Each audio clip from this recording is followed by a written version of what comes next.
portugueses sabem que recuperamos a nossa soberania económica. Sabem que saímos da recessão e começamos a crescer. Sabem que já não acumulamos déficits excessivos, nem nos endividamos a juros muito elevados. Sabem que o país exporta cada vez mais e cria cada vez mais empresas e mais empregos. Portugal está melhor. Até a oposição o reconhece.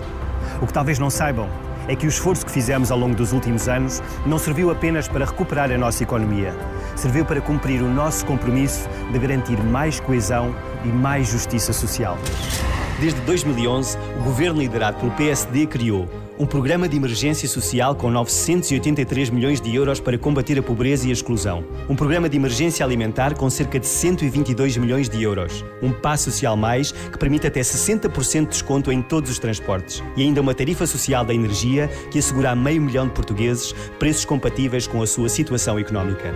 Aumentou o salário mínimo e aumentou também pelo 4º ano consecutivo as pensões mínimas, sociais e rurais, abrangendo 1.100.000 portugueses. Os trabalhadores a recibo verde ganharam o direito ao subsídio de desemprego. Os casais sem trabalho e famílias monoparentais têm uma majoração de 10% neste subsídio. Estão previstos 450 milhões de euros em fundos comunitários para apoiar os cidadãos portadores de deficiência, que se juntam aos 300 milhões de euros anuais vindos do Orçamento de Estado.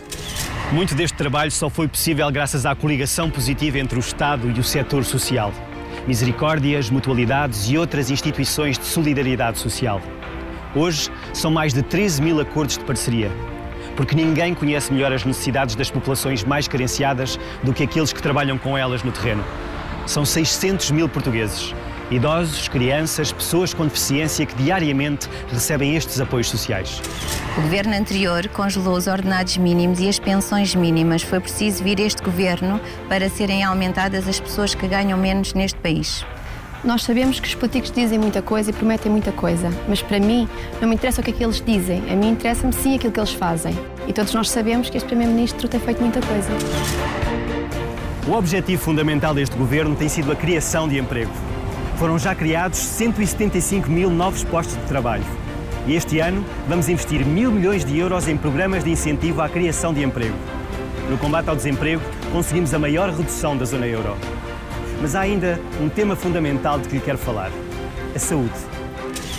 Este inverno, um surto anormal de gripe criou grandes dificuldades aos hospitais, mas isso não pode fazer esquecer o trabalho incrível que tem sido feito na área da saúde. Em 2011, os hospitais estavam à beira da falência e havia laboratórios a suspenderem o fornecimento de medicamentos por falta de pagamento do Estado.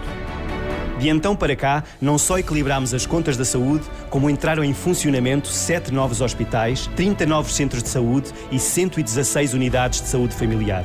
Temos mais 3.200 médicos e 2.000 enfermeiros do que em 2011. Mais 617 mil utentes têm médico de família. E os menores de 18 anos estão agora isentos de taxas moderadoras, quando até aqui eram só os menores de 12.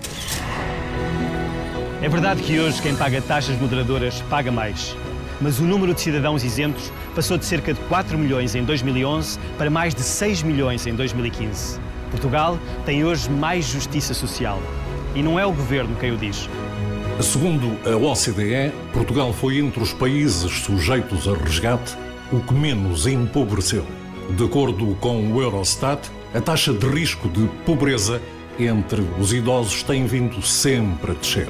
E segundo o Índice Europeu de Saúde, Portugal ultrapassou insuficiências históricas e está hoje à frente de países como Inglaterra, Espanha ou Itália.